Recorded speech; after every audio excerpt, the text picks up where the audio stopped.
manager for the Menthol Kills NYC campaign. I stand here together with members of the NAACP, led by the Venerable Dr. Hazelwood Dukes, Councilwoman Rita Joseph, our fearless bill sponsor, and dozens of community members, supporters, and coalition members. We are here today to call on the City Council to pass Intro 577, which is a restriction on the sale of menthol cigarettes in New York City.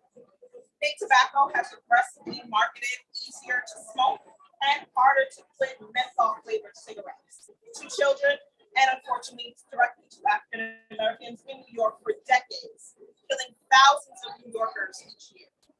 African American cigarette smokers are nearly 11 times more likely to use menthol cigarettes than their white counterparts. In New York City alone, 85% of Black smokers use menthol compared to only 23% of white smokers. Now, I will say that I do not have a personal relationship or story as it relates to menthol cigarettes. However, in our advocacy these past few months, just listening to some of the stories, particularly from our middle-aged African-American men and women about how they started smoking, why they started smoking. Most of these folks picked up the habit at age 14 or 15, 16, and it has continued well into their 50s, 60s. They recognize that it's an issue. They recognize that big tobacco certainly helped push them to make the decision to pick up the habit, and they do want assistance in ending the habit. And so we are here today to recognize that every other flavored cigarette has been banned in New York City from its retail shelves except mint and menthol. So let us be very clear today, this is no accident. It is a result of the tobacco industry's deliberate efforts to maintain their profits at the expense of Black and brown lives. Our legislation today would end that loophole for good in New York City. And while we're at it, let's be very clear, folks. This bill will not criminalize the use of menthols once the restriction is in place. I know that the lawmakers here with me are currently amending the legislation to codify it into law. It's what already is legal practice for New York City. So specifically speaking, the Department of Consumer and Worker Protection issues fines to retailers who sell flavored tobacco products that have already been banned. The police department does not enforce these rules and will not enforce these rules. Let me repeat that. The NYPD does not enforce who sells, uses flavored tobacco products, and they will not enforce those rules. Every day that we wait to pass this bill, another Black or brown child gets hooked on a substance that will potentially prematurely end his or her life. And so we must end the sale of menthol cigarettes in New York City. We must invest in the health and safety of our Black communities, and we must do what is right to pass Intro 577 now. Today, we will hear from some of our coalition partners. We'll hear from some of our council members who support the bill, and you will hear from community members who have specifically been impacted by menthol cigarettes. So first up, I will call up my colleague, a leader, someone who is no stranger to New York City and to this country in terms of advocacy for Black Americans, and that's none other than Dr. Hazelwood Dukes, president of the New York State NAACP and national board member. Dr. Dukes, thank you. Candace, this has been a long journey. Like all the struggles for human and civil rights, it's been a long journey. So we're in this for the long haul. Several years ago, our National Board of Directors brought a resolution to our national convention and said that we would not take any monies from tobacco first, because this data and statistics show the death rate. I have lost family members from smoking at an early age, and when they got older, the lungs were bad, and they died from that. And so we, as my president said, we are not looking to criminalize. We are talking about a health issue that we have the data that you just see of the death rate in Black and brown communities from smoking. And so we stand today with people of goodwill, all our community partners, and especially our council members and our legislators, across this great state. We've been in Rochester. We lost by 1 vote in Westchester. We'll be going back again there to see. It is for our future youth members, black and brown, white, Jew, Gentile. We are educating what is really harmful to the body. Now, in New York City, the late Robert Karen Butts and myself, we went through our community in Harlem, and all you could see on billboards was black people dressed in their bodies with a cigarette. It was nothing about enhancing our education system, but it was the product of menthols in our community. And we worked and had that stopped. But now we got to go further. We're putting legislation on the books that people will know. And this is nothing increasing NYPD in our community.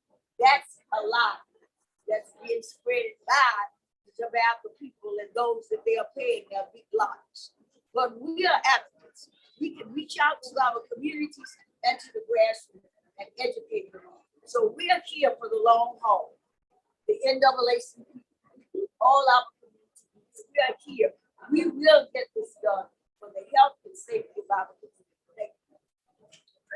Thank you, Dr. Dukes. And so obviously with any worthwhile undertaking, you need a leader. You need someone who will stand up and take the charge and say, listen, if no one else is going to get this done, I'm going to get this done. And in the city council, we have a leader who took it upon herself to take up this bill when those in the past decided not to do what's right. And so without further ado, I present to you Council Member Rita Joseph. Yay! Yes, the sex of the universe. Happy to be from Brooklyn. Good morning, everyone. My name is Council Member Rita Joseph. I represent the 40th Council District in the great borough of Brooklyn. That seems like a mom to me. Thank you, Saquana Charles, lost her mom to this mental-related disease. Mental health in New York City is all advocates in attendance. My colleagues for supporting. Thank you, each and every one of you here with me today. We're here today to urge my partners in government to end the sale of menthol cigarettes in New York City. Today, I stand in the rain with my colleagues because big tobacco has targeted Black communities since the 1950s, leading to thousands of deaths yearly. In fact, African Americans are 89% more likely to smoke menthol cigarettes and 18% more likely to die from smoke-related disease than their white counterparts. To those of you here on the fence, let's be clear. We're not interested in criminalizing anyone who buys or sells these products, and have worked with our partners at DCWP to ensure that we enact this law. It will be good for all, but the only person that will be harmed is the big tobacco. We are here because we believe that Black lives matter. We are here because we know that Black lives matter. To my colleagues who have not yet signed on, I ask you to be considered, because now is the time, the most important city in the world, to lead and end the sale of menthol once and for all. Thank you.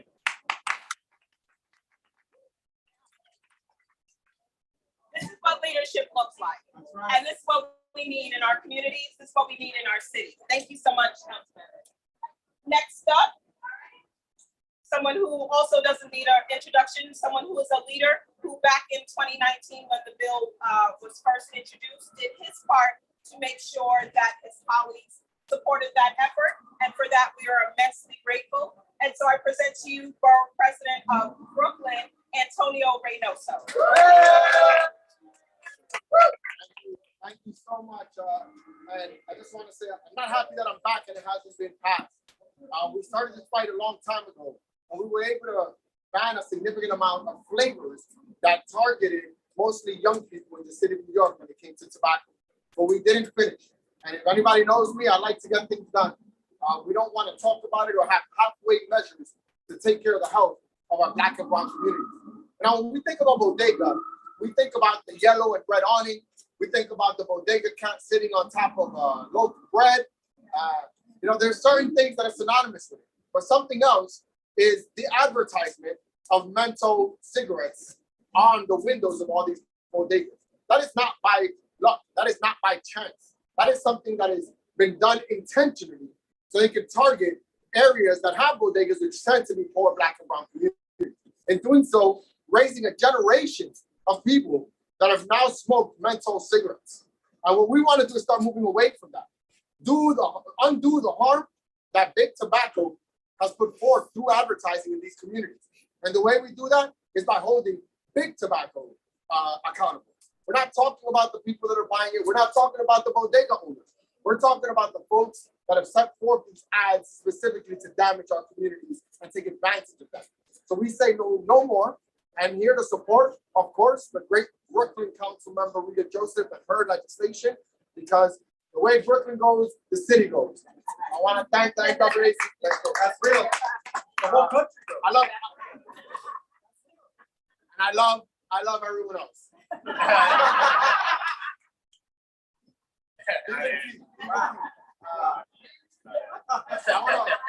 I also want to make sure that people know that the folks that are leading this movement, that have set the foundation for how we're going to be moving forward on this legislation, is the Black community. That's right. And I want to be very clear that I've been asked by the Black community to be a spokesperson and talk on this issue, be an advocate for this issue. So I want to just thank you for the work that the NAACP continues to do to advance the life and the well-being of the Black and brown communities in New York City. So thank you so much. And don't forget to spread love. It's the Brooklyn way.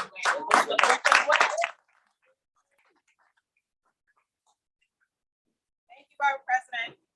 And so, as we mentioned earlier, this is not a one-man show or a one-woman show. This is not one or two members who woke up and decided that certain communities should have this or other communities shouldn't have that. This is a partnership. This is a coalition. And so one of our very respected coalition partners is here. We do have Vanetta Dudley of Smoke Free NYC, and she's going to speak on behalf of that organization. Ms. Vanetta? Everyone, thank you so much. My name is Vanetta Dudley, and I'm the director of NYC Smoke Free and Public Health Solutions.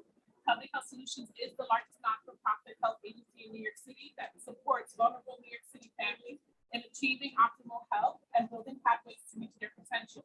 NYC Smoke Free is a program at Public Health Solutions. We work to foster environments supportive of policies that reinforce tobacco-free norms in communities throughout New York City. We engage community partners and organizations across New York City to raise awareness about the negative health impacts of tobacco use in local communities. We work closely with our youth to help bring awareness that big tobacco targets them to use these products that are harmful to their health. Many times we hear from our youth that they're seeing these products in their communities, their friends are talking about it, that they're using it, and can help them to educate their peers so this way they don't fall prey to big tobacco in their products.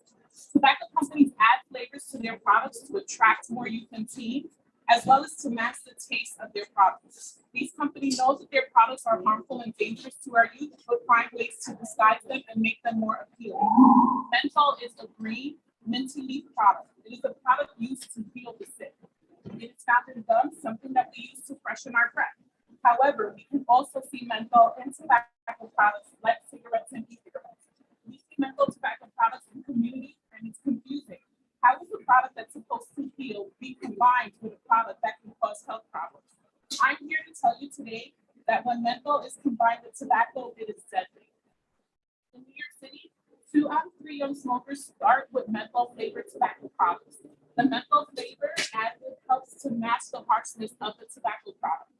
It gives a cooling sensation and numbs the throat, so it is easier for the smoker to ingest. Because of this misleading nature of tobacco products, smokers who use these products take in more nicotine and they have a harder time with quitting.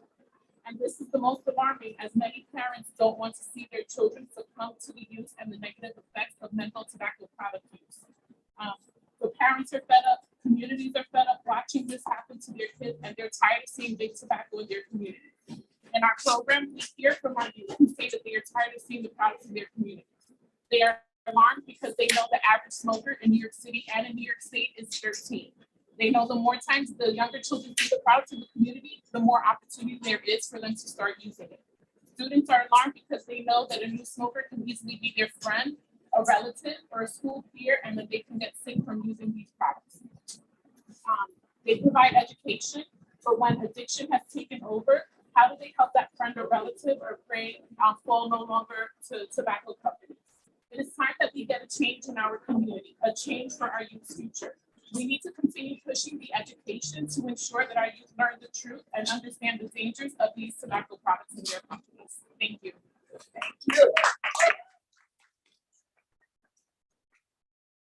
Thank you, Ms. Bonetta. So we spoke earlier about leadership, we spoke earlier about courage, and we are very much grateful for the leadership of folks like Majority Leader Keith Powers. And so we will ask him to come up and give a few words. Thank you. Thank you. Thank you, guys. Thank you for being out here for a really important issue. And I want to just make sure we recognize Councilor Botcher, Wessler, and Lewis, who are here and are champions of this bill. I'm really, and of course, our champion, Councilmember Rita Joseph. 2 years ago, I was walking through Brooklyn with a soon-to-be Councilmember Rita Joseph knocking on doors and talking to voters. And this is the reason why. Because I knew that when we got to City Council, she would be willing to take on tough issues. It's going to get tough starting today. Yes. But I knew she'd be ready to do the right thing to support public health and to make sure that when these tough issues got to the council, she wouldn't just in the back, she would get to the front. And that's why I'm so proud that we're reintroducing this legislation, which I was a sponsor of. And I remember vividly the hearing and hearing the arguments last time around, and it made no sense to me then, and they're not going to make a lot of sense to me now. This is going to be fueled by the tobacco industry, the opposition. Do not be fooled by that. And what we are going to do in the next few months, hopefully a few months, is to fight for public health here in New York City. Yes. And it is going to get harder, and we are going to need you guys to stand with us. We should count on you guys to do that. Yes. We're going to get through this hearing, and I am so hopeful that we will pass it, because this was one of those unfinished pieces of business in the last term, and I was really upset we didn't get to it. So I'm glad we are back here, and I want Councilmember Joseph to know, and I know my colleagues are going to say this too, we have your back. We are going to help you try to get this thing done, and we are going to make sure that New Yorkers have their public health protected, and that this is not an unfinished piece of business this time around. So thank you to all my colleagues. Thank you to everybody. Thank you to Dukes and everyone for being on here on a really crappy day in New York City, but for a really, really good reason. So thank you for being with us here today. Thank you. Thank you, Majority Leader Powers. We are joined, I'm so excited that we are joined by my sister friend, Councilmember Farrah Lewis. And that Brooklyn is in the house. Yes. Always. Councilmember Lewis has always been a fighter. She has always looked out for her people. And so it is no surprise that she is here in support of this legislation. So Councilmember. Good morning, everyone. I'm Councilmember Lewis, very happy to be in the house with us, and so grateful for my colleague, Councilmember Rita Joseph, on her leadership on this bill. Let's give her a round of applause. Every day, Black and brown children get hooked on menthol cigarettes, shortening their lives, and it's disgraceful. And what's happening to our children should not occur. It is time for our city to show leadership and to restrict the sale of menthol cigarettes. My district, with a diverse Black and brown population, just like Councilmember Joseph, has a hard and sharp increase of vendors who are putting these harmful products in the hands of our children. And Intro 577 will go great lengths to stop this pathway into harm and abuse of our children. We will continue to work with the Department of Consumer Affairs and Workers Protection to continue the inspection and enforcement of tobacco electronic cigarette retail dealers and being sold as well on our streets. I am proud to support this bill that would prohibit the sales of flavored cigarettes, and applaud my colleagues, as Majority Leader Powers just shared, in the council for advancing this very important piece of legislation. While we know it's going to be difficult and it's going to be hard, it takes our effort not to back down and to keep moving forward. So I want to thank Neighborhood Kids Coalition and my colleagues in government for prioritizing the health of our children, brothers and sisters, and to stop easily preventable outcomes from affecting our communities. I just want to add, in addition to this, I think often when I have to read legislation about Intro 577, and science who died last year due to respiratory issues, he started smoking at the age of 12. So to the more we sell in menthol cigarettes, you're taking a life. And you're taking the future of our children. So my prayer, my hope, and I to make sure that this is realized. Thank you so much. Thank you, Councilmember.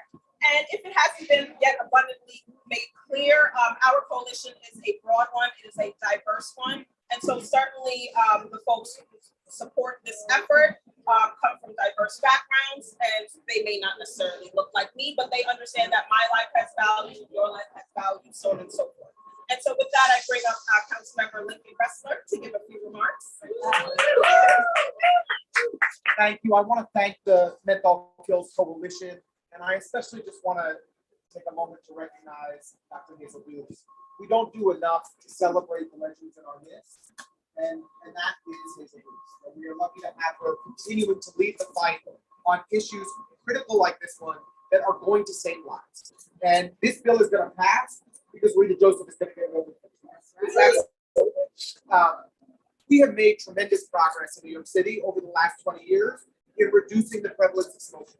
When I was a kid graduating from high school, I admit that I was a smoker, but at that time, you could smoke in the back of bars. We banned smoking in parks. We've reduced the number of establishments that sell cigarettes all around New York City. And we have banned every single type of flavored tobacco in New York City, except for one, menthol cigarettes. So while we have halved the smoking rate from 22% of New Yorkers down to 11% of smokers over these 20 years, menthol prevails. A majority of the cigarettes smoked in New York City today are menthol cigarettes. When you want to talk about what is killing New Yorkers, it is menthol cigarettes. If we want to decrease the amount of death from deadly, and highly addictive cigarettes, then we need to ban menthol cigarettes. It's that simple. It is a moral imperative. It is a public health crisis. And the reality is that the vast majority of people who are smoking menthol cigarettes are Black and brown. So if we want to help our most marginalized New Yorkers, low-income New Yorkers who need this, who are desperately in need of overcoming myriad of public health challenges, then banning menthol cigarettes will save lives. So we need to get it done. We will get it done. This city council is going to pass a ban on menthol cigarettes, and we're going to do it as soon as possible. Let's make it happen. Thank you, Councilmember. And last but not least, I do invite Councilmember Eric Botcher to come up and give some remarks. Thank you very much. Everyone, it's such an honor for me to be here alongside Hazel Williams and all of you. The tobacco industry for hundreds of years has been one of the most powerful industries in the United States, and that remains true today. And they're going to come at this with everything they've got, just like they have over the last few years. But I know that with this council, we're going to make it happen, because we've got Councilmember Rita Joseph as the sponsor of this bill, and so many of our colleagues behind this. We can't give up. We can't let them win, because we haven't let them win in the past. We're going to keep fighting, and we're going to make this happen, because it will save lives. Thank you very much. Thank you. Thank you, Councilmember. Thank you to all of our partners here today. At this time, I'll see if there are any questions. If not, then I thank you all. Stay tuned. We've got work to do, right? Everyone remain safe and happy and healthy, and we will catch you next time. Thank you.